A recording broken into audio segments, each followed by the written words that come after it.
프레일리 대수학 강의 11번째 시작합니다. 오늘은 구절, 이름이 되게 긴데, 얼터네이팅 서브 그룹에 대해서 오늘은 배워볼 거예요. 새로운 노나벨리안 그룹을 하나 우리가 또 도입할 겁니다. 그래서 우선 정의부터 시작을 해보죠.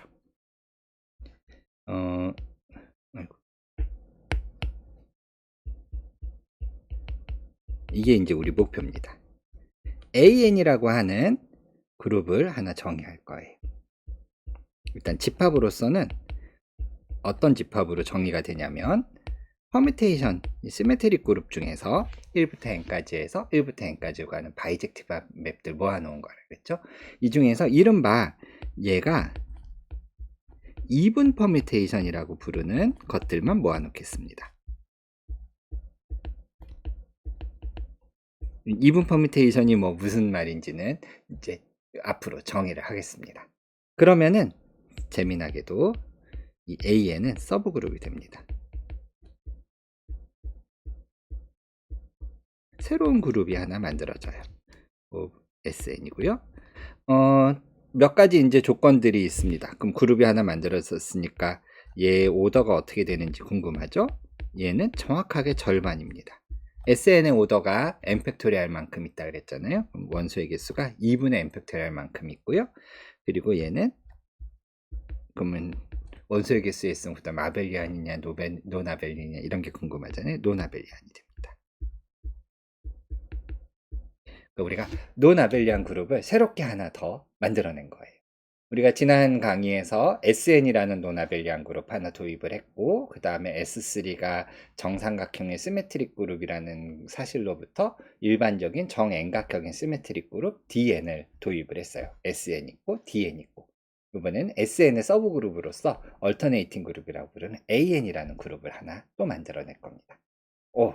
제법 많이 만들어. 그러면은 일단 이분 퍼뮤테이션이 뭔지부터 한번 시작을 해보죠. 그래서 퍼뮤테이션은 S1부터 N에서 1부터 N으로 가는 바이젝티브 맵은 이분이냐 아드냐 짝수냐 홀수냐 짝이냐 홀이냐 그걸로 나뉘게 됩니다. 그래서 이분 또는 아드 퍼뮤테이션이라고 우리가 구별을 할 건데요. 이게 정의가 뭔지 한번 이야기해 보겠습니다. 9.12 코롤리루부터 시작하는 게 좋겠는데요.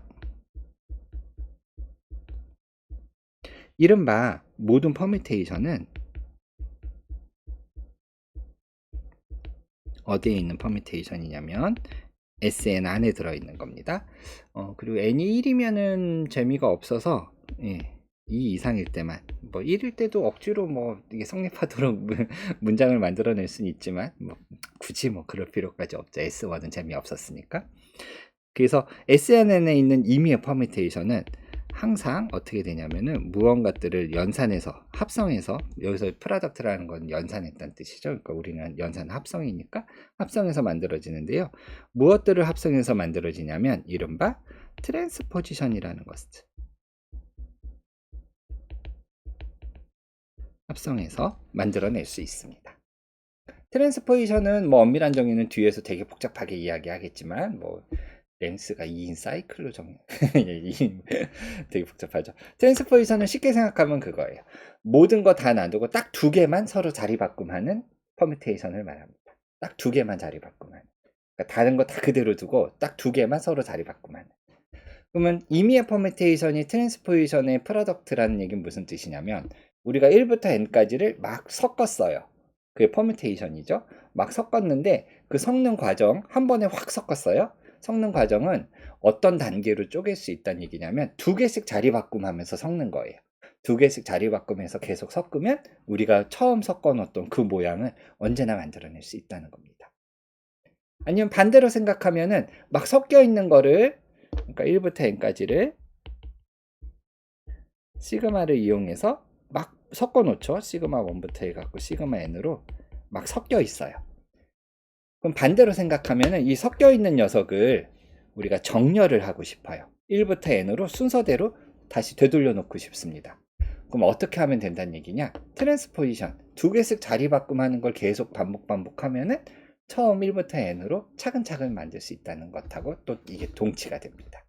그러니까 정렬을 할 때 2개씩 자리 바꿈하는 것만 반복을 하면은 우리가 정렬을 할 수 있다. 그런 이야기로도 이해할 수 있어요. 왜 그런지는 뒤에 가서 자세히 보겠습니다. 그러니까 아무튼 트랜스포지션이라고 부르는 굉장히 특별한 퍼뮤테이션들을 합성을 해서 임의의 퍼뮤테이션을 만들 수 있다. 그게 일단 9.12의 코러롤입니다. 그런데 이 트랜스포지션의 합성으로 나타낼 수 있는 이 방법은 유일하지는 않지만 걔네들이 갖고 있는 변하지 않는 성질이 있어요. 그게 9.15 시어림입니다.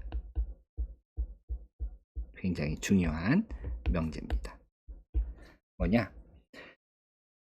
퍼뮤테이션을 이 프로덕트로 표현하는 방법은 유일하진 않지만 그때 사용했던 트랜스포지션의 개수, 그 개수가 짝수개를 썼느냐 홀수개를 썼느냐는 바뀌지 않는다는 거예요. 트랜스포지션의 개수가 개수의 짝홀, 홀짝이 불변량이라는 겁니다. 그걸 우리 책에서는 되게 길게 썼는데요. 다시 말하면 어떠한 퍼뮤테이션도 이런 일이 일어나지 않는다는 거예요. S 안에 있는 임의의 퍼뮤테이션, 어떠한 퍼뮤테이션도 절대로 다음과 같이 할 수 없다는 겁니다. 노라고 했으니까 이런 일이 일어날 수 없어요. 어떻게 표현할 수 없냐면 프로덕트인데 even 넘버 짝수개의 트랜스포지션의 곱으로 표현하면서 동시에 그리고 동시에 홀수개의 프로덕트로 나타내지는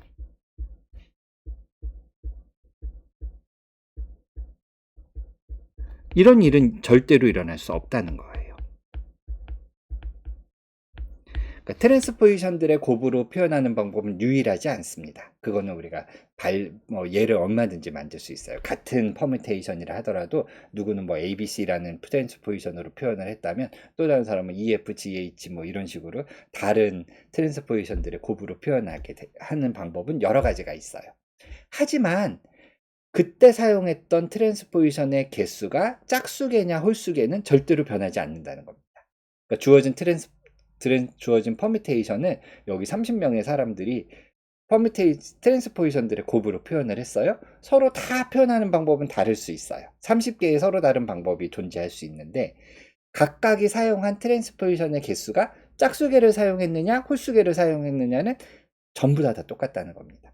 어떤 사람이 짝수개를 써서 어떤 퍼뮤테이션을 나타냈으면 다른 사람도 짝수개를 사용해서 그 퍼뮤테이션을 나타낼 수밖에 없다는 거예요. 어떤 퍼뮤테이션이 짝수개의 트랜스포지션의 곱으로 표현되면서 또 동시에 홀수개의 곱으로 표현되는 그런 경우는 절대로 일어날 수 없다는 겁니다. 짝수냐 홀수냐가 항상 일정하다는 거예요. 그게 퍼뮤테이션의 어떤 의미에서 짝수개냐 홀수개냐가 그게 불변량이라는 겁니다. 그래서 그럼 이분 퍼뮤테이션은 뭘 나타내는 건지 정의가 명확하죠. 예, 드디어 이분 퍼뮤테이션 정의를 했습니다. 퍼뮤테이션은 우리가 이분이냐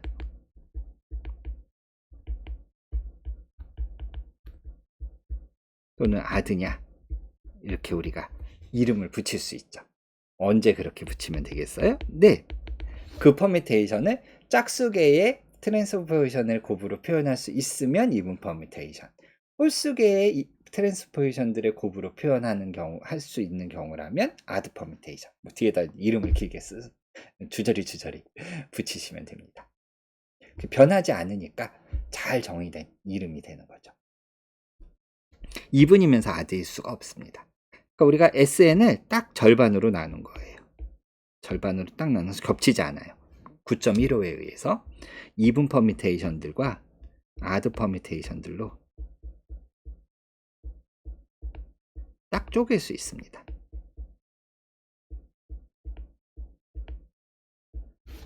그래서 우리가 여기 AN을 이분 퍼뮤테이션들을 모아놓은 거라 그랬었죠. 그러니까 이거 우리가 여기 데피니션인 겸 시어림이라고 이름을 붙일 수 있겠어요. 9.20 시어림이면서 9.21 데피니션입니다. 이분 퍼뮤테이션들만 모아놓으면 그러니까 이쪽에 이분 파트입니다. 여기 있는 요 녀석들입니다. 요 녀석들을 다 모아놓은 요 집합을 AN이라고 정의를 할 거고요. 그럼 부분집합이 하나 나오죠. 얘가 단순히 부분집합이 아니라 SN의 서브그룹이 되고 원소의 개수는 2분의 n 팩토리알 만큼 딱 절반만큼 있고 그리고 노나벨리안이 된다는 겁니다. 그래서 여기에다 이름을 하나 붙일 건데요. 얘를 사람들이 뭐라고 부르냐면 alternating 그룹, 서브그룹이라고 부릅니다. D alternating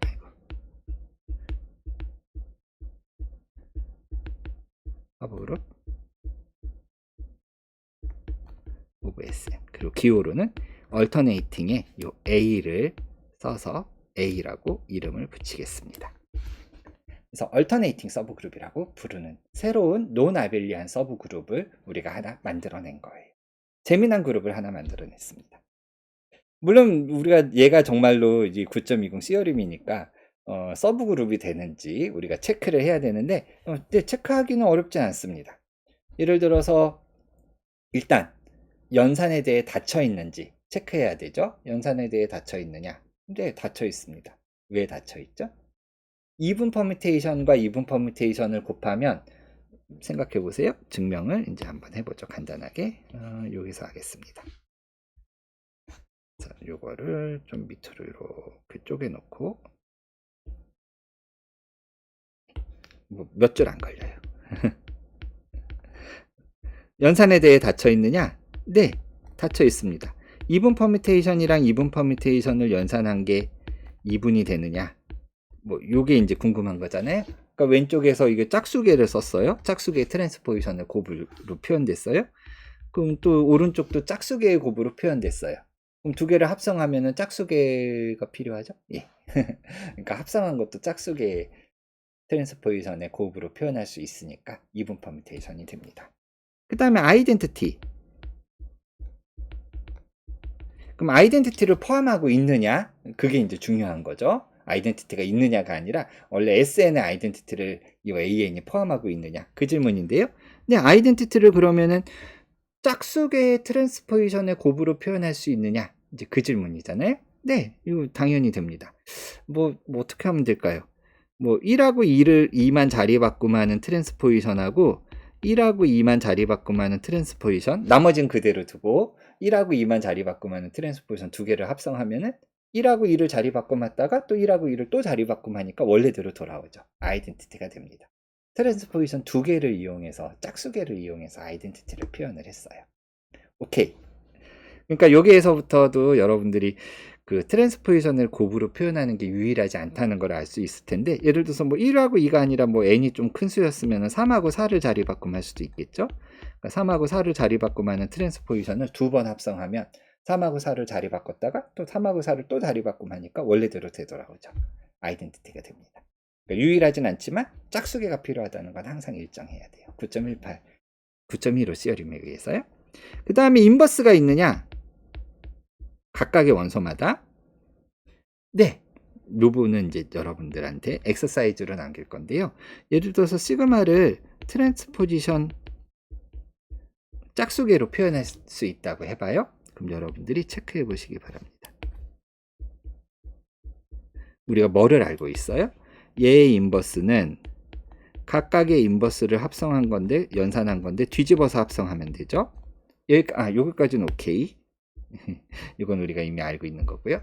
그런데 여기서 중요한 팩트, 체크해야 될 팩트가 있습니다. 위에서 한번 우리 이미 봤는데 트랜스포지션이면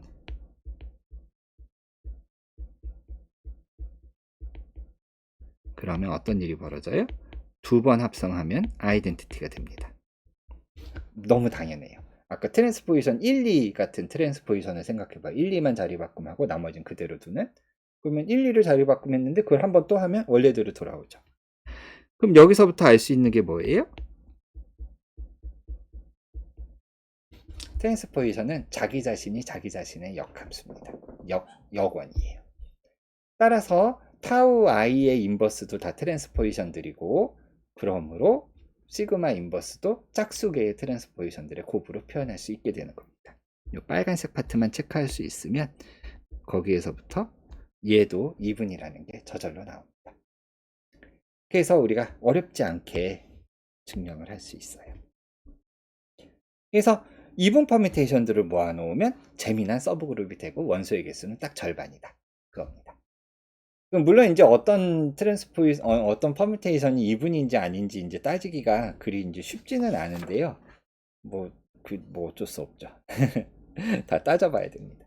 그래서 우리 책이 이제 뒷부분에서, 우리 책은 물론 이 앞부분에서 미리 처리하고 왔는데, 이제 남은 문제들은 뭐냐? 정말로 2분 퍼뮤테이션과 아드 퍼뮤테이션들의 곱으로 표현하는 방법이 동시에 일어날 수 없는 2분이냐 아드가 약간 불변량인지, 그게 일단 9.15가 핵심이고요. 그 다음에 그 전에 9.12 코롤러리, 이미의 퍼뮤테이션을 트랜스포지션들의 곱으로 항상 표현할 수 있느냐, 이 두 가지 문제를 증명하는 게 남았습니다.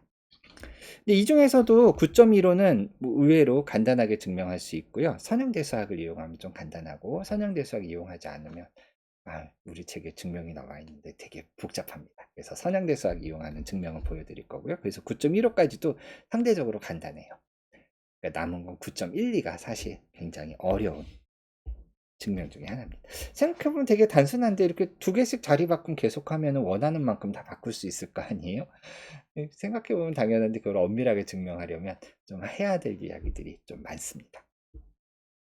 그래서 9.15 증명을 여기서도 좀 간단하게 한번 넘어가 보죠. 그래서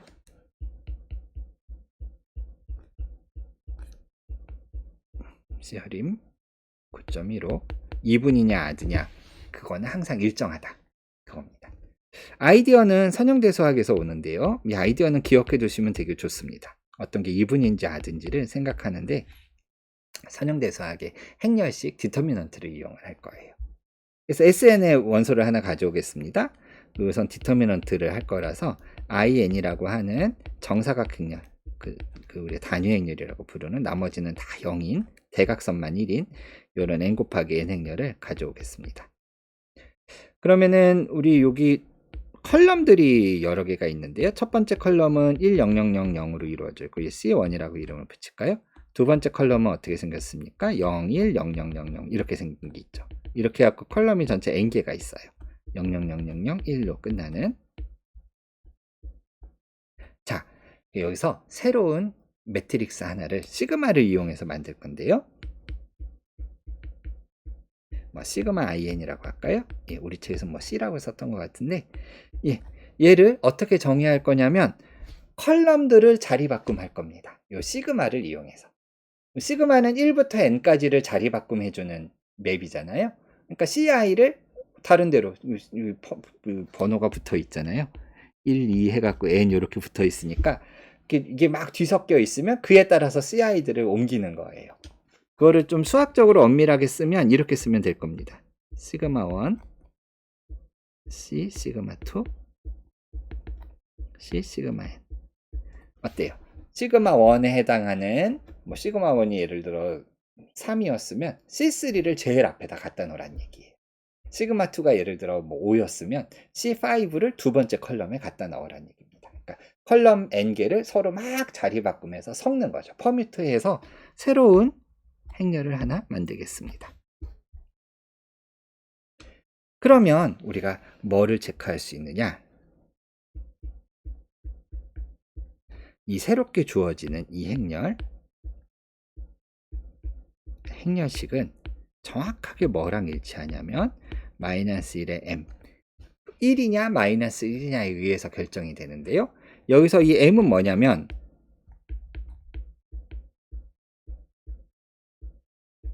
number of transposition.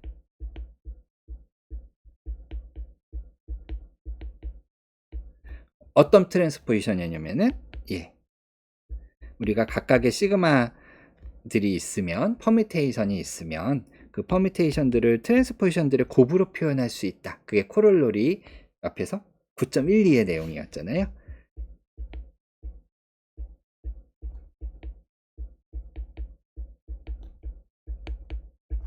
그러면은 트랜스포지션이 몇 개 필요했는지 그 m을 생각해 보면 그 m에 의해서 시그마 in의 디터미넌트가 결정된다는 겁니다.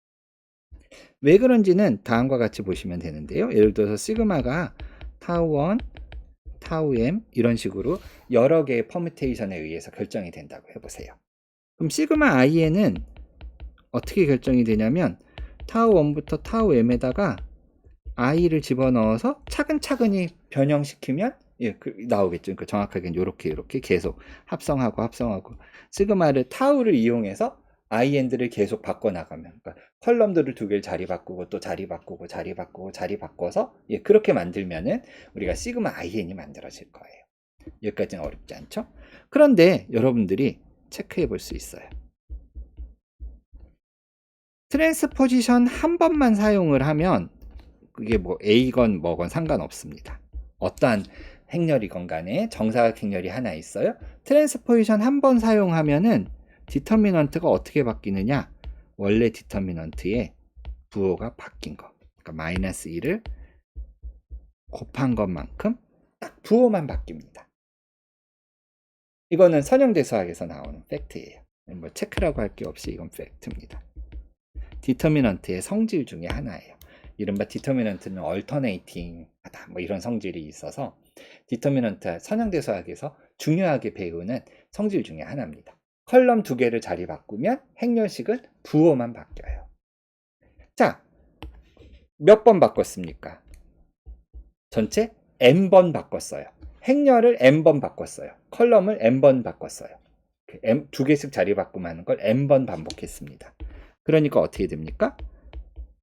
이만큼 부호가 바뀌죠.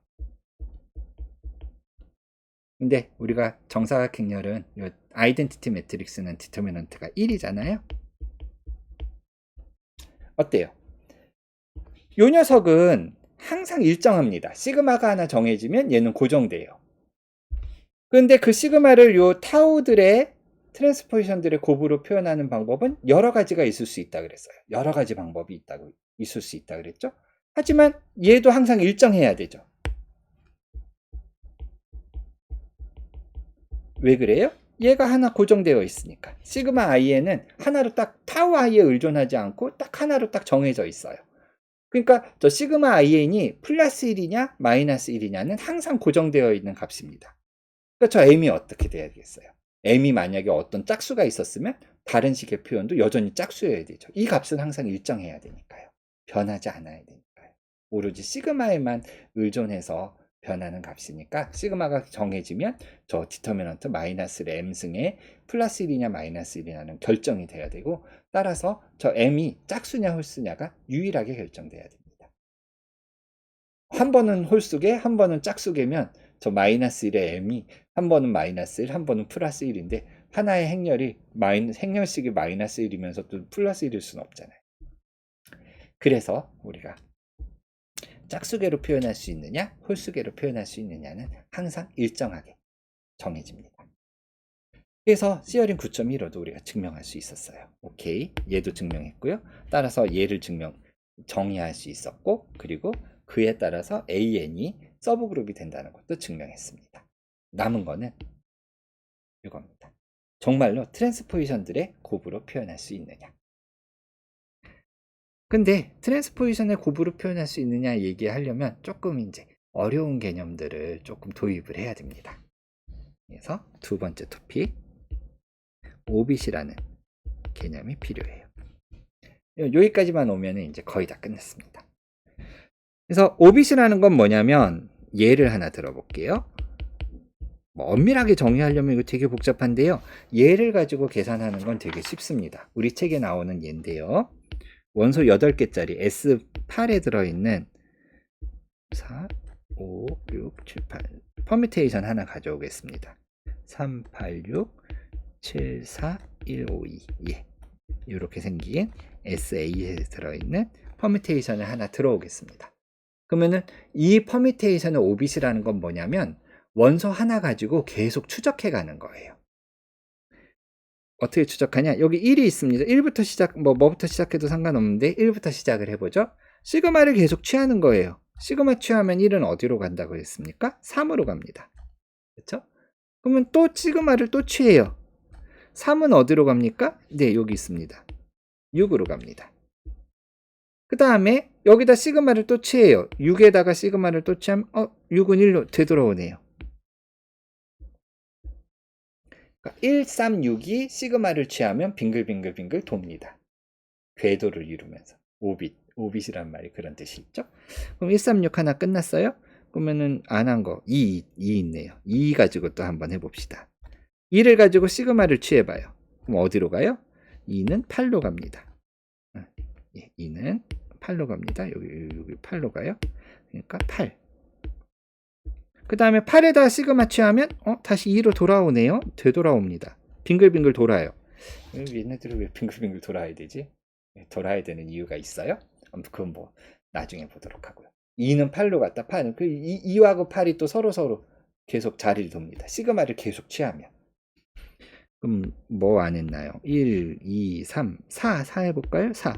4는 7로 가고 이제 금방 이제 눈에 보이시죠? 그 다음에 7은 5로 가고 그 다음에 5는 4로 돌아옵니다.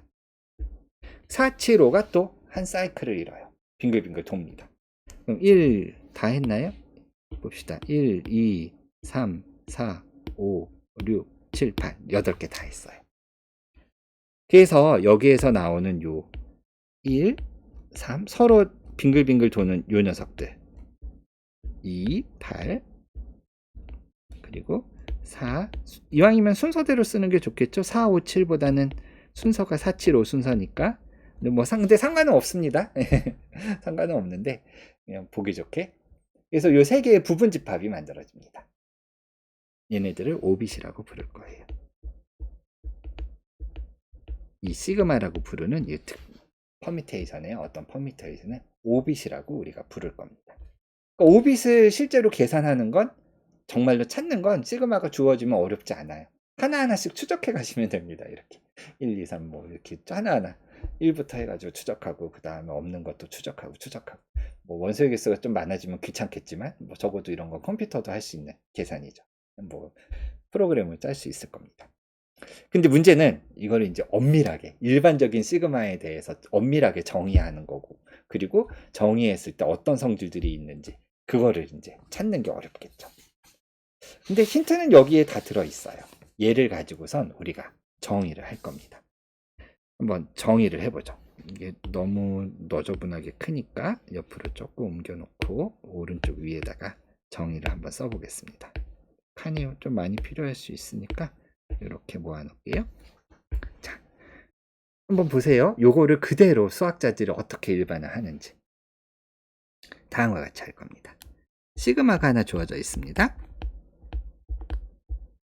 그러면은 우리가 릴레이션을 하나 정의할 거예요. 갑자기 릴레이션이라는 말이 나와서 정신이 없으실 텐데 일단은 적어보죠.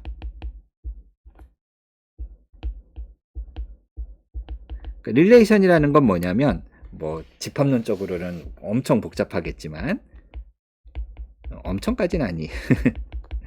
1부터 n까지 이 집합에다가 우리가 릴레이션이라는 걸 정의할 건데 릴레이션이라는 건 뭐냐면 두 개를 같은 걸로 취급하겠다는 얘기예요. A랑 B, 요 1부터 n까지 있는 어떤 숫자 A와 B에 대해서 물결 표시는 뭐 이걸 같은 걸로 취급하겠다. 그게 릴레이션의 의미입니다.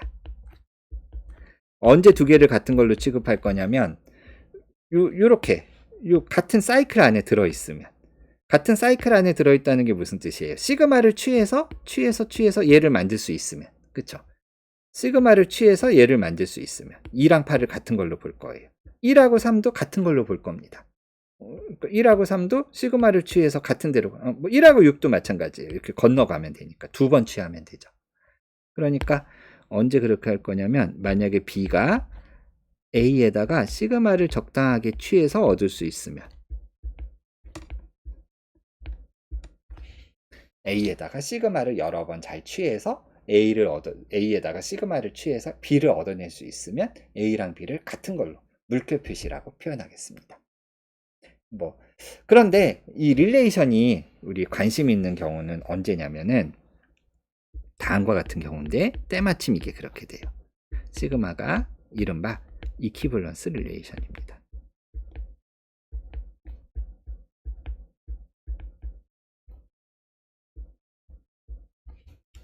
정의는 뭐냐면 다음 세 가지 조건을 만족하는 걸 우리가 이퀴벌런스 릴레이션이라고 부르는데요. 일단 리플렉시브.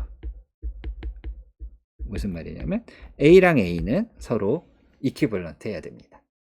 서로 릴레이션이 있어야 돼요. 왜냐면 이퀴벌런스 릴레이션이라는 거는 서로 다른 걸 같은 걸로 취급하고 싶다 이럴 때 쓰는 표현이거든요. 그러니까 자기 자신하고 자기 자신은 당연히 같은 걸로 취급을 해야죠. 우리가 뭔가 분류를 하는데 이렇게 구분을 할 건데 같은 것끼리 구분을 나중에 할 건데 자기 자신이 자기 자신하고 같은 걸로 취급이 안 되면 그 되게 이상한 거잖아요. 그 다음에 이른바 시메트릭이 있습니다. 이거는 이제 뒤에서 반복적으로 나오는 녀석이기 때문에 여러분들이 잘 익숙해지셔야 돼요. 무슨 말이냐면 A가 B랑 이퀴벌런트 하면 그러면 B도 A랑 이퀴벌런트 해야 됩니다. 이런 성질을 만족하도록 물결 표시가 정의가 되어 있어야 돼요. 이것도 생각해보면 당연해요. A랑 B를 같은 걸로 취급할 건데 A는 B랑 같은 걸로 취급이 되는데 B는 A랑 같은 걸로 취급이 안 되면 그것도 이상하잖아요. 뭔가 구획지어서 같은 것끼리 모아놓을 건데 A랑 B가 누구는 같은 걸로 보고 누구는 이렇게 반대로 보면 다른 거면 또 이상하죠. 그 다음에 마지막으로 트랜지티브하다는 성질이 있습니다. 뭐냐면 A랑 B랑 A가 B랑 같은 거고 B가 C랑 같은 거면 그러면 건너 전이가 돼서 A가 C랑 같은 걸로 취급이 돼야 됩니다. 뭐 이것도 당연하죠. A랑 B를 같은 것, 뭐 등호라고 생각해 보세요. 같은 걸로 취급하고 B랑 C가 같은 거였으면 A랑 C도 같은 거였어야 하죠. 그러니까 우리는 정확하게 같은 건 아니고 같은 걸로 취급하는 건데 마치 같은 걸로 취급한다는 등호랑 비슷해야 되잖아요. 예. 그러니까 등호 비슷한 성질을 만족해야 된다는 겁니다. 그러니까 이 세 가지 성질을 만족하는 릴레이션을 우리가 이퀴벌런스 릴레이션이라고 불러요. 굉장히 중요한 개념이고 뒤에서 반복적으로 나오는 거라 집합론이나 이런 데서 한번 보신 적이 없으시거나 아니면 까먹으셨으면 지금 이거 증명을 할 때 정말로 꼼꼼하게 모든 증명을 다 해보셔야 돼요. 뒤에 또 나옵니다. 계속 나옵니다. 대수학에서. 한번 정말로 그런지 한번 체크해 볼까요? 네. 이건 클레임이라고 하고요. 주장하는 바니까. 실제로 체크해 보면 체크 자체는 어렵지 않아요. 하나만 해볼게요. 뭘 해볼까요? 근데 두 개만 해볼게요. 제가 모든 걸 다 해봐야 여러분들 직접 해보는 것만 못하니까 리플렉시브 해볼까요? A랑 A랑 이렇게 되는지 궁금하죠? 그쵸? 그 얘기는 무슨 뜻입니까? 정의로 되돌아가 보셔야 돼요. 언제 그렇게 된다고 하기로 했냐면 이런 상황이면 그렇게 되는 걸로 정의했어요. 시그마를 취해서 얻을 수 있으면 그러니까 무슨 말이에요? A를 A가 순서를 잘 써볼까요? 여기가 B에 해당하는 게 여기 요 A죠. 그러니까 요 A를 순서대로 잘 써보세요. 시그마의 무언가의 A로 쓸 수 있느냐? 예, 그쵸. 여기 있는 요 A가 여기 있는 녀석이잖아요. A, 그쵸. 그러니까 요 정의대로 우리가 풀어서 썼어요. 저 네모에 들어갈 거듭 제곱을 찾을 수 있느냐? 그 질문이죠. 근데 A는 시그마를 취해서 다시 A가 된다는 보장이 일반적으로 없는데 시그마는 1부터 8까지 1부터 n까지를 막 뒤섞는 녀석이니까 그 중에 어떤 1부터 n까지 어떤 A가 변하지 않고 그대로 다시 A가 된다는 보장이 여러 번 취하면 되겠죠. 예, 여러 번 몇 번을 취해야 되나? 뭐 어렵지 않게 증명할 수 있는 게 있는데 뭐 거기까지 가려면 좀 상황이 복잡하고 어려우니까 우리 모든 상황을 간단하게 하기 위해서 요 n에다가 조건을 주겠습니다. 0보다 크다고요. 그럼 우리가 영승하는 건 항상 뭘로 이해하기로 했어요? 아이덴티티로 이해하기로 했었죠? 우리 멀티플리커티브 노테이션, 지수 표현에서 멀티플리커티브 노테이션, 시그마를 거듭 제곱하는데 그 거듭 제곱이 양수였으면 여러 번 연산한 거, 0이면 아이덴티티. 그럼 시그마 영승하면 뭐예요? 그냥 아이덴티티니까 좋아요. 시그마 가지고 이상한 짓 안 하고 그냥 바로 원하는 결론을 얻을 수 있습니다. 잘 영승한 거 치기로 하고요. 그 다음에 시메트릭이냐? 그러니까 가정하기를 A가 B랑 이퀴벌런트하다는 걸 가정하고 거기서 또 어떤 결론을 내면 됩니까? B가 A랑 이퀴벌런트하다. 이게 시메트릭의 정의였으니까 이거를 체크해주면 돼요. 증명은 어떻게 합니까? 근데 항상 우리가 해야 할 일, 결론이 무엇인지를 이해하고 시작이에요. 결론을 풀어서 쓰고 시작이에요. 이거의 낱말뜻이 뭡니까? 우리가 뭘 보여야 됩니까? B가 A랑 이퀴벌런트 하냐. 근데 여기에서는 원래 정의를 다시 한번 보세요. 여기 정의를 보시면 요 뒤에 있는 거, 요게 파란색의 역할을 하는 거고 요게 노란색의 역할을 하죠. 그러니까 정의대로라면 파란색의 역할을 하는 게 노란색의 역할을 하는 거에다가 무언가 거듭 제곱해서 얻을 수 있느냐. 이렇게 되는 네모를 찾을 수 있느냐. 그 질문이라고요. 정의에 의하면 그렇죠. 왜냐면 파란색이 여기 앞으로 와야 되니까요. 그러면 우리가 요 네모를 찾는 건데 그럼 우리한테 아무런 조건 없이는 못 찾을 거고 우리한테 주어진 조건이 뭔지 해야 할 일이 뭔지를 명확하게 이해했으니까 우리한테 주어진 조건으로 가보죠. 우리한테 주어진 조건은 얘가 파란색의 역할을 하고 얘가 노란색의 역할을 하는 게 조건입니다. 얘를 풀어서 쓰면 무슨 뜻이에요? 네, 파란색을 어떻게 얻을 수 있다? 노란색에다가 시그마에 적당하게 n승하면 얻을 수 있다. 그러니까 여러분들이 해야 될 일은 뭐예요? 이 식으로부터 이 식을 얻어낼 수 있느냐 그거라고요. 얻어낼 수 있습니까? 어떻게 하면 됩니까?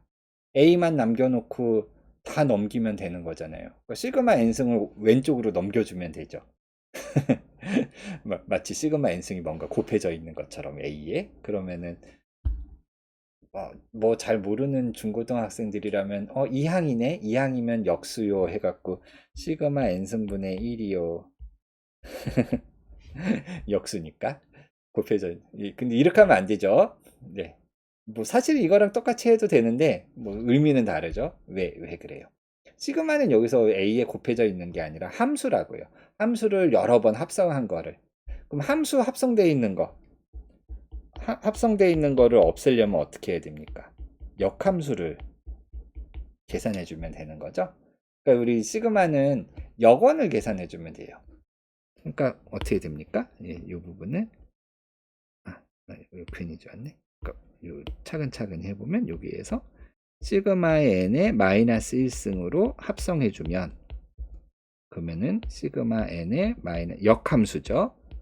a가 되고 역함수는 합성 하나만 하니까 아이고 제 얼굴에 가려서 제 얼굴을 한참 보고 계시겠군요.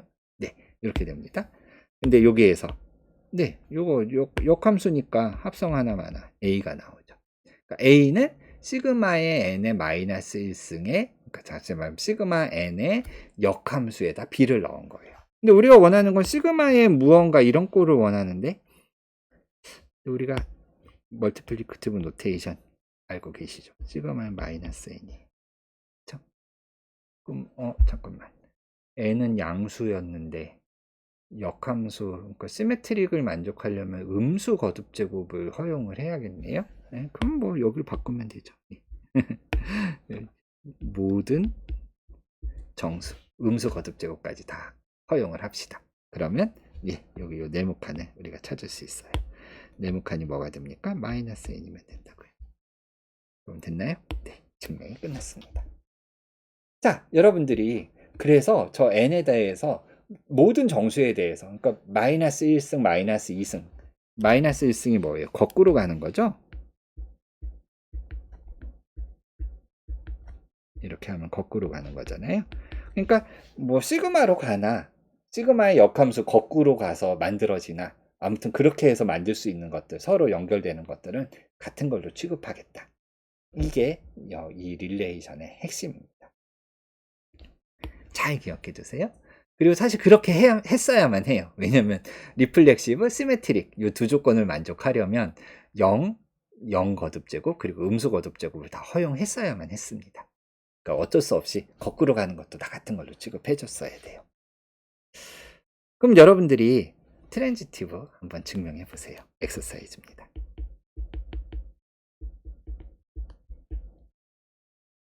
트랜지티브 한번 증명해 보시면 조금 릴레이션, 이퀴버런스 릴레이션 이런 거에 조금씩 익숙해지실 거고 반드시 해보셔야 됩니다. 뒤에 가서 팩터 그룹 할 때 다시 한번 등장할 거예요.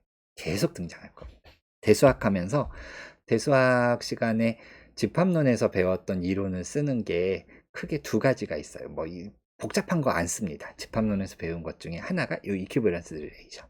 그리고 또 하나가 나중에 이제 복잡해지는 상황에서 이른바 조르네 렘마를 쓸 거예요. 그 딱 두 가지만 쓸 거니까 등장할 때마다 자꾸 계산해보고 익숙해지시면 나중에 되게 편해지십니다. 근데 등장할 때마다 어려워, 집합론 어려워 하고 버리면 계속 이거 익숙해지질 못해요. 집합론 계속 등장하는데 대수학에.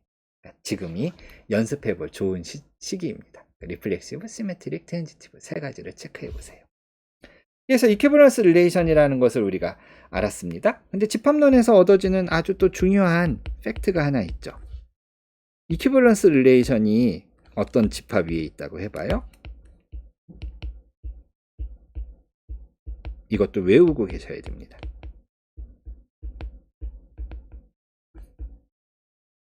이거를 물결 표시라고 할까요? 어떤 집합이든 상관없는데요.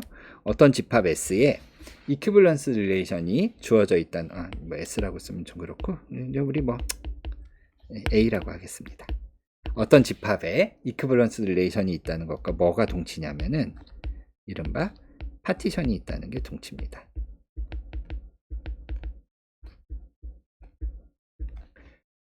이퀴벌런스 릴레이션은 아까 어떤 릴레이션인데 세 가지 조건을 만족하는 릴레이션이라고 정의를 했죠. 파티션은 정의가 뭐냐? A를 부분 집합들의 합집합, 꼭 유한할 필요는 없어요. 합집합으로 표현할 수 있습니다. 뭐 많아도 상관없어요. 그래서 AI는 A의 부분 집합입니다. 그런데 어떤 성질을 갖고 있느냐?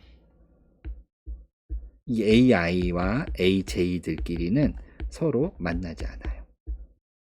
그러니까 겹치지 않는 부분 집합들로 A를 가득 메울 수 있습니다. 굉장히 중요한 사실이에요. 이 증명은 어떻게 하냐면 요 방향만 설명을 할게요. 반대 방향은 나중에 어떤 식으로 사람이 증명을 하냐면 이른바 이퀴벌런스 클래스라는 게 있습니다. 정의를 해볼게요. 이퀴벌런트한 것끼리 다 모아놓은 거예요.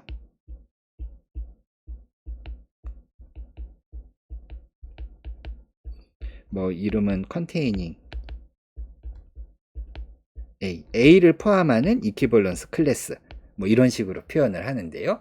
이퀴벌런스 릴레이션이 있을 때 그 이퀴벌런스 릴레이션으로부터 이퀴벌런스 클래스라는 걸 만드는데 기호로는 어떻게 쓰냐면은 꺽쇠하고 A라고 보통 많이 쓰고요. 표준적인 기호입니다. 정의는 뭐냐면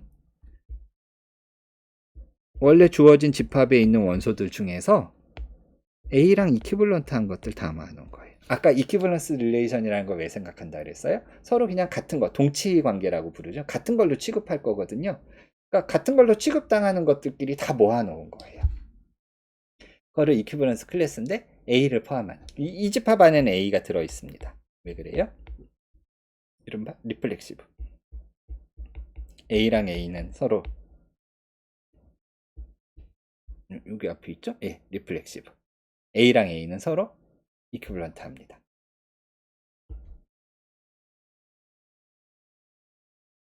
리플렉시브. 예, 맞습니다. 그러니까 A를 포함하면서 A랑 이퀴벌런트한 것들 다 모아놓은 거 이퀴벌런스 클래스라고 부르는데 그 이퀴벌런스 클래스들이 정확하게 여기 있는 요 AI들의 역할을 해요. 이 예로 다시 한번 돌아가 봅시다. 쭉쭉쭉쭉 우리가 뒤에 복사해서 갈게요. 여기다 붙여놓으면 되겠습니다. 너무 크니까 약간 축소를 해보죠. 예, 좋습니다. 자, 우리가 이퀴벌런스 릴레이션을 어떻게 정의했어요? 서로 이퀴벌런트한 것들, 다시 말하면 시그마를 취해서 만들 수 있으면 정방향으로 가건 시그마의 역함수 역방향으로 가건 서로 만들 수 있으면 같은 걸로 취급하기로 했어요. 그러니까 여기서 보시면은 시그마 취해서 얘네들을 만들 수 있죠. 또는 역방향으로 취해서 6으로부터 1까지도 만들 수 있어요. 그러니까 얘네들이 서로 다 이퀴벌런트한 겁니다. 다시 말하면 이 사실로부터 1하고 3은 이퀴벌런트, 1하고 6은 이퀴벌런트, 3하고 6은 이퀴벌런트 하고요. 또 2하고 8도 이퀴벌런트 하죠. 왜냐하면 2에서 시그마를 취해서 8을 만들 수 있고 8에다 시그마를 취해서 2를 만들 수 있으니까요. 네, 마찬가지로 또 469도 마찬가지입니다.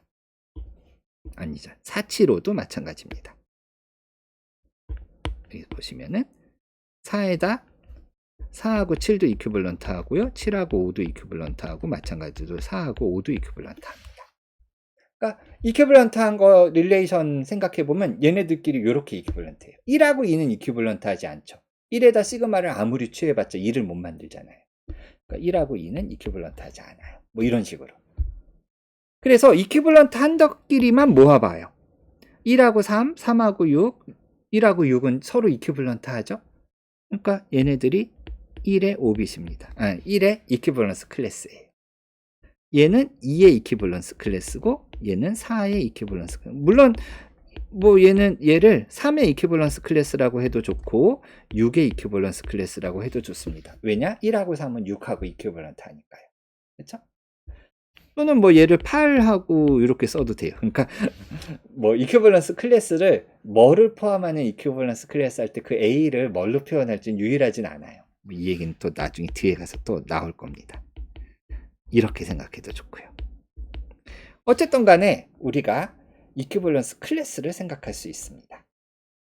그리고 얘네들 보세요. 서로 겹치는 부분이 없죠. 이큐블런스 릴레이션이면 서로 이큐블런스 클래스들끼리 겹치지 않습니다. 다시 말하면 두 개의 이큐블런스 클래스는 아예 같거나 또는 아예 안 만나거나 이렇게 됩니다. 그러니까 여기 보시면 아예 안 만나게 세 덩어리로 쪼갤 수 있죠. 그리고 얘네들 합치면 어때요? 전체 집합 나오죠? 1부터 8까지 다 나오죠. 이게 이큐블런스 클래스입니다. 이 이큐블런스 클래스들을 사람들이 뭐라고 부르냐면 오빗이라고 정의하겠습니다. 그러니까 정의하기를 어떤 오빗이라는 건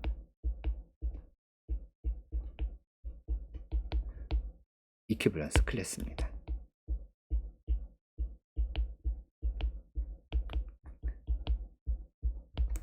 더 엄밀하게 정의하는 이유가 뭐냐? 우리가 요 시그마 요 구체적인 예에서 1이 3으로 가고 3이 4로 가고 뭐 이렇게 빙글빙글 돈다고 얘기했었잖아요. 그래서 이걸 이용해 가지고 우리가 뭐 136을 묶고 그 다음에 2하고 8이 서로 빙글빙글 도니까 2하고 8을 묶고 그 다음에 475가 서로 빙글빙글 도니까 475를 묶고 그래서 이렇게 묶었어요. 예, 묶는 것까지 뭐 구체적인 시그마가 주어지면 언제나 할 수 있습니다. 그런데 항상 질문은 뭐냐면 그럼 이렇게 해가지고 얘를 쪼갤 수 있느냐 이거예요. 겹치지 않느냐. 이 오빗들이 서로 겹치는 일이 일어날 수 있느냐 없느냐.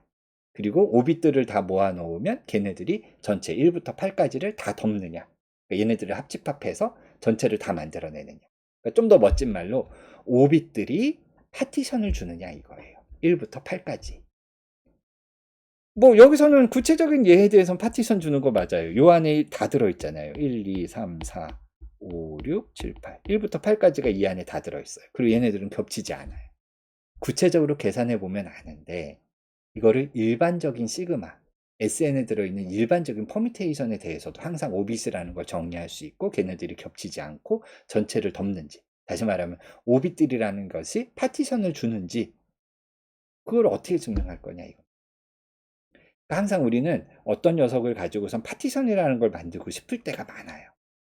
뒤에 가서 팩터 그룹 할 때 또 등장할 겁니다. 그러면 어떤 식으로 수학자들은 접근을 하느냐?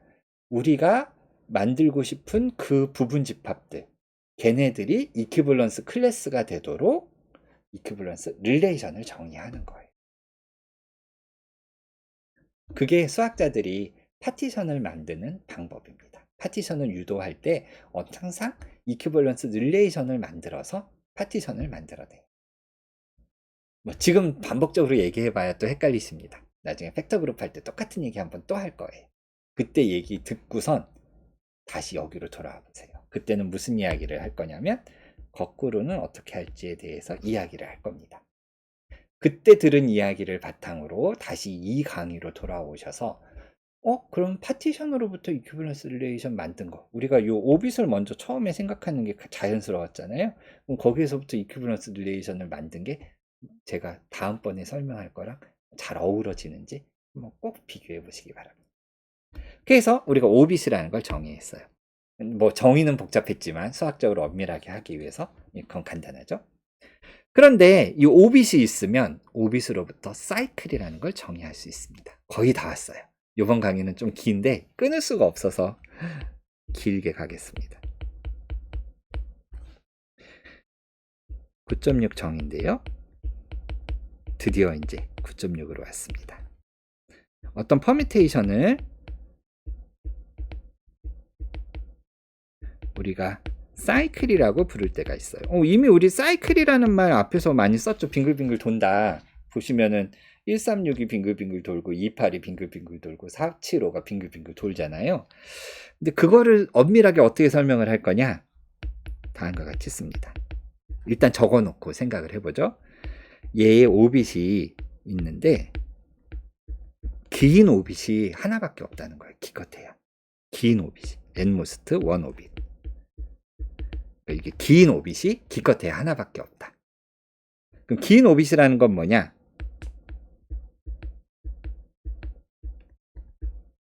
원소 2개 이상의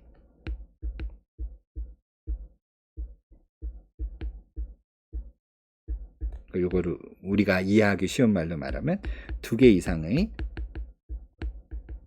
원소를 포함하는 오빗이 기껏해야 하나밖에 없을 때.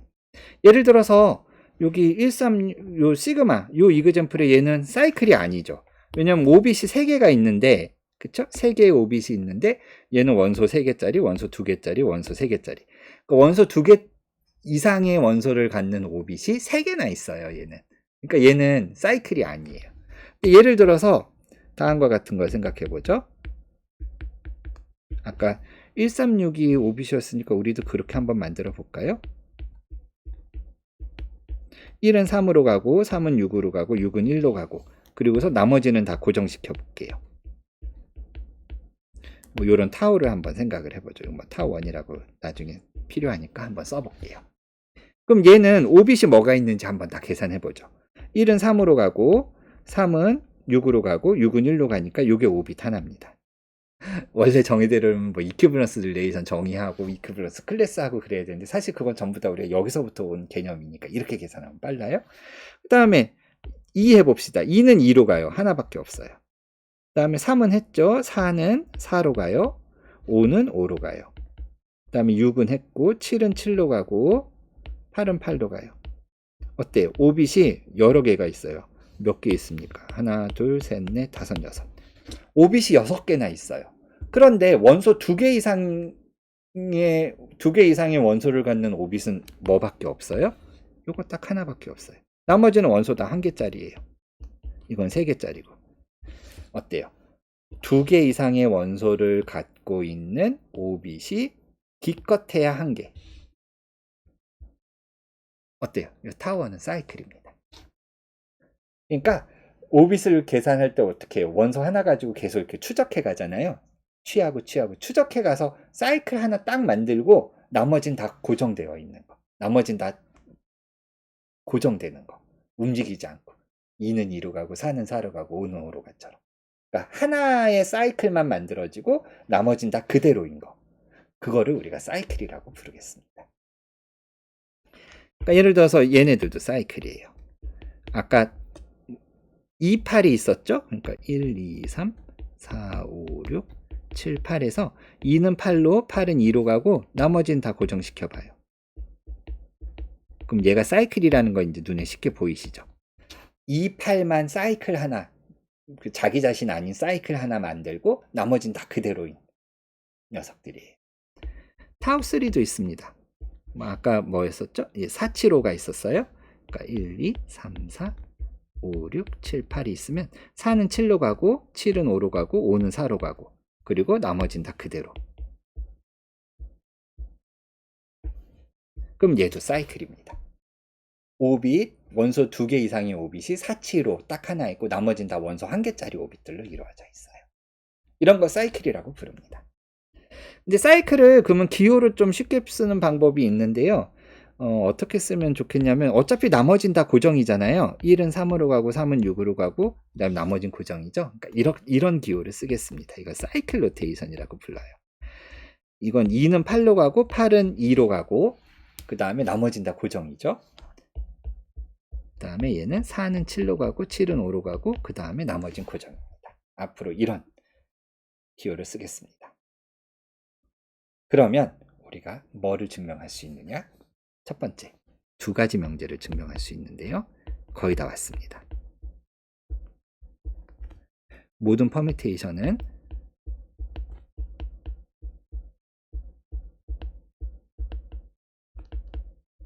프로덕트 오브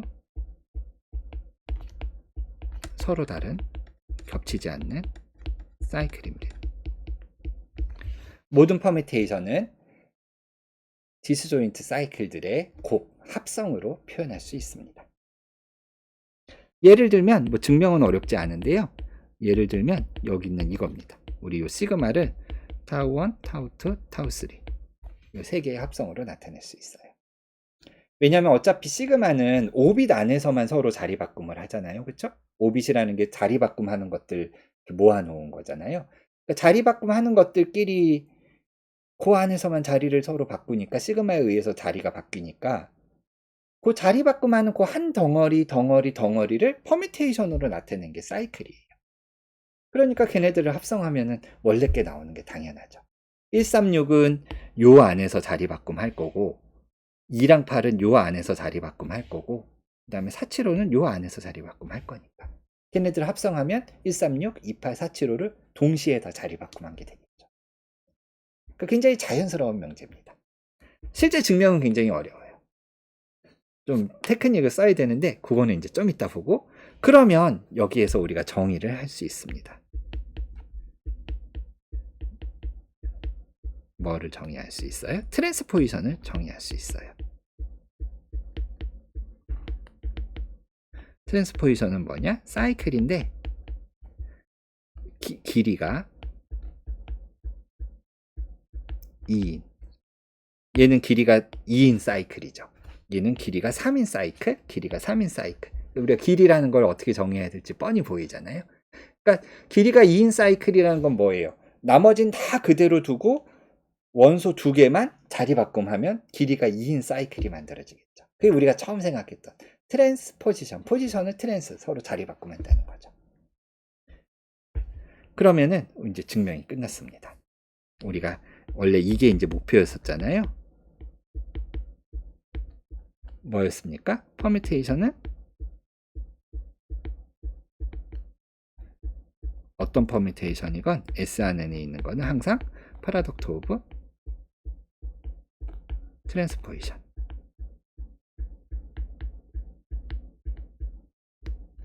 얘는 증명이 이제 간단해집니다. 9.8은 우리 아직 증명 안 했어요. 이제 9.8을 증명할 수 있으면 얘는 저절로 얻어집니다. 어떻게 증명이 되느냐?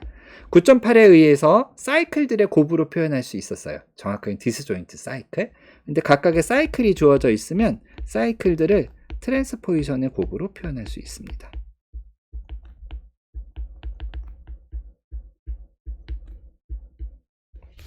그러니까 9.8에 의해서 사이클들의 곱으로 표현하고 각각의 사이클들을 트랜스포지션들의 곱으로 표현하고 나면 전체가 트랜스포지션들의 곱으로 표현이 되겠죠. 그리고 얘가 정말로 성립하는지 체크하는 건 어렵지 않습니다. 예. 그러니까 A는 A2로 바꾸고 A2는 A3로 바꾸고 A3는 A4로 바꾸고 이렇게 해서 AN은 A1으로 바꾸는 그렇게 바꾸는 퍼뮤테이션은 이렇게 바꾸면 돼요. A2랑 A1 자리 바꾸고 A3랑 A1 자리 바꾸고 A4랑 A1 자리 바꾸고 이걸 계속 반복하면 얻을 수 있다는 거예요. 실제로 해보세요. 어렵지 않습니다. 그럼 남은 건 9.8 증명이죠. 그러니까 이그젠플을 계산을 해보면 예, 여기 있는 우리가 시그마를 136, 28, 475의 합성으로 나타낼 수 있다는 게 9.8의 내용이죠. 그리고 실제로 이거는 그렇게 된다는 거 우리가 계산을 통해서 알 수 있어요. 근데 각각의 사이클들을 9.12에 의해서 트랜스포지션들의 곱으로 표현할 수 있습니다. 어떻게 하면 돼요? 6, 1, 3, 1. 얘는 뭐 하나니까 그냥 두고 5, 4, 7, 4. 이렇게 자리 바꾸면 하는 거예요. 어때요? 트랜스포지션 하나, 둘, 셋, 넷, 5개. 트랜스포지션 5개의 곱으로 시그마를 표현할 수 있습니다. 그래서 이 시그마는 아드 퍼뮤테이션이에요. 그러니까 우리가 주어진 퍼뮤테이션을 트랜스포지션들의 곱으로 표현하려면 어떻게 하면 됩니까? 일단 5빗들을 다 계산하고 5빗들에 대응하는 사이클을 계산하고 5빗들에 대응하는 사이클들을 트랜스포지션들의 곱으로 쪼개면 돼요. 몇 번 연습하면 어렵지 않게 여러분들이 할 수 있습니다. 그 안에 들어있는 이론을 다 증명하라 그러면 머리가 아프겠지만요. 자, 그럼 마지막 하나 남았습니다. 9.8 증명인데요. 얘도 증명 어렵지 않습니다. 테크닉이에요. 어떻게 하면 됐어요? 아까 요 예를 들여다볼 때, 요 시그마 예를 들여다볼 때, 요 각각의 5빗을 이용해서 136, 28, 475가 요 시그마의 5빗들이었죠. 요 5빗을 이용해서 뭘 했어요? 우리가 트랜스포지션들을 사이클들을 만들어냈어요. 그러니까 시그마가 하나 주어져 있으면 거기서부터 5빗들을 계산을 해요. 뭐 B1부터 BR까지 5빗들. 그럼 각각의 5빗마다 사이클들을 하나씩 만들어주면 되겠죠. 우리가 여기서 타우1, 타우2, 타우3 한 것처럼. 사이클들은 어떻게 만들었나요? 5빗에 들어있는 것들은 그대로 자리를 바꾸고 5빗에 들어있는 것들은 그 5빗만큼 자리를 바꾸고 나머지는 그대로 뒀었죠. 그러니까 5빗에 들어있는 것들은 어떻게 해요? 시그마를 이용해서 자리를 바꾸고 5빗에 들어있지 않은 것들은 그대로 두고 이런 식으로 우리가 새로운 사이클을 하나 만들었죠. 이거를 타우 i라고 해볼까요? 5빗에 들어있으면 136이 5빗이었잖아요. 5빗에 들어있으면 1은 시그마로 보내고 3은 시그마로 보내고 6은 시그마로 보내고 5빗에 들어있으면 시그마로 보내는 걸로 5빗에 안 들어있으면 그대로 두는 걸로 이렇게 하면 어때요? 사이클이 하나 만들어지고 얘네들은 서로 겹치지 않죠? 디스조인트 합니다. 왜? PI들이 디스조인트 하니까. 그리고 얘네들 합성하면 원래 시그마가 나오죠. 왜? 그렇게 되게 만들었으니까. 어차피 5빗 안에서만 뒤섞이니까 나머진 그대로 두고 5빗 안에서 뒤섞이는 것들만 합성을 해주면 원래 게 만들어지죠. 증명값. 물론 디테일하게 체크하는 거는 해야 되겠지만 기본 아이디어는 이렇습니다. 제가 권하는 공부 방법은 2단원에 구체적인 예를 가지고 5빗을 찾고 5빗들을 가지고 사이클을 만들고 사이클들을 트랜스포지션들의 곱으로 쪼개서 이분이냐 아드냐를 체크해보는 그거를 연습을 좀 많이 해보세요. 구체적인 예에 대해. 그리고 나면 증명이 자연스럽게 느껴지실 겁니다. 네, 이렇게 해서 우리가 얼터네이팅 그룹이 존재한다는 걸 증명을 했어요. 실제로 한번 계산을 해봅시다. 시간이 많이 지났지만 일단 A1은 재미가 없죠? A1은 뭐예요? 원래 S1은 1, 1인 우리가 S2부터 하기로 했죠? A1은 재미없습니다. 그럼 S2는 원래 1, 2를 1, 2로 보내는 거랑 그 다음에 1, 2를 2, 1로 보내는 거 두 개가 있어요. 근데 1, 2를 2, 1로 보내는 거 그거 자체가 트랜스포지션이죠. 그러니까 자리 바꿈 두 개씩 자리 바꿈을 짝수번 하느냐 홀수번 하느냐 그건데 얘는 두 개씩 자리 바꿈을 짝수번 하면은 얘를 만들 수 있잖아요. 그러니까 얘는 얼터네이트 2분이 아닙니다. 그러니까 뭐 얘는 트리비얼 그룹이고요. 새로운 게 아니네요. 그 다음에 A3 해봅시다. 새로운 게 좀 나와야 될 텐데 여기서부터 원소가 많아지는데 1, 2, 3 아까 우리 어떤 게 있는지 알았어요. 2, 3, 1 1, 2, 3 3, 1, 2 이렇게 세 개가 있고 각각 회전에 대응되는 거죠. 그 다음에 1은 고정하고 3하고 2 자리 바꿈하는 거. 그 다음에 1, 2, 3에서 2는 고정하고 3하고 1 자리 바꿈하는 거. 1, 2, 3에서 3은 고정하고 2하고 1 자리 바꿈하는 거. 6개가 있었습니다. 원래 S3에는 6개가 있어요. 이 중에서 여러분들이 이제 정말로 체크해 보시기 바랍니다. 딱 절반만 이분이고 나머지 절반은 아드가 되는데 얘네들이 아드예요. 왜? 하나 고정하고 자리 바꿈하는 거 딱 한 번씩 했잖아요. 자리 바꾸는 거 한 번 했잖아요. 2개 자리 바꿈하는 거. 그러니까 얘네 아드죠. 그럼 나머지 절반은 계산 안 해봐도 2분이어야 해요. 딱 절반이니까. 무슨 아직 절반이라는 거 우리 증명은 안 했지만 증명 어렵지 않습니다. 뭐예요? 원소 3개짜리 그룹이에요. 그 원소 3개짜리 그룹은 우리 G3밖에 없다는 거 이미 알아요. 자, 엑서사이즈. 아이소모르피즘을 정말로 찾아보시기 바랍니다.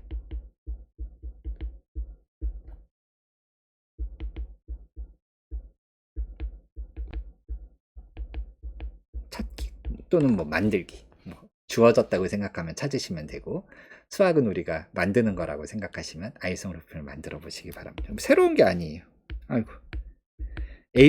여기서부터 이제 더 안 하겠습니다. 왜? A4는 원소의 개수가 몇 개입니까? S4가 24개니까 얘는 12개예요. 12개를 여기다 다 쓰고 있을 수가 없어요. 여러분들이 체크해 보시기 바랍니다.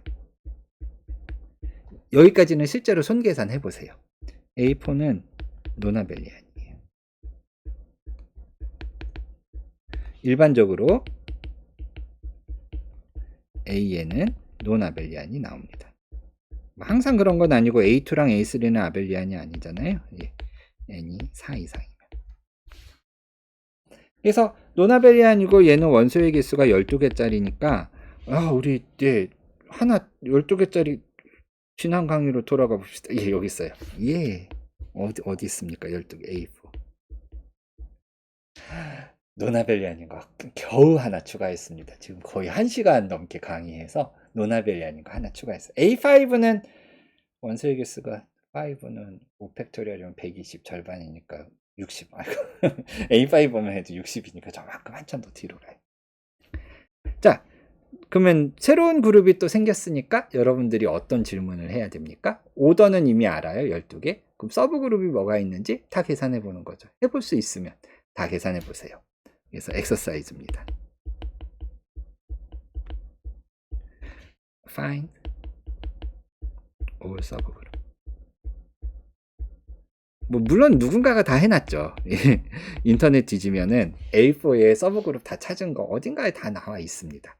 그런데 적어도 이 정도까지는 한번 해보세요. 왜? 질문이 이거거든요. 새로운 그룹이 하나 생겼어요. 근데 때마침 같은 칸에 D6가 있네요. 뭘 해야 돼요? 두 개가 아이소모르픽한지 안 한지 비교를 해야 되죠.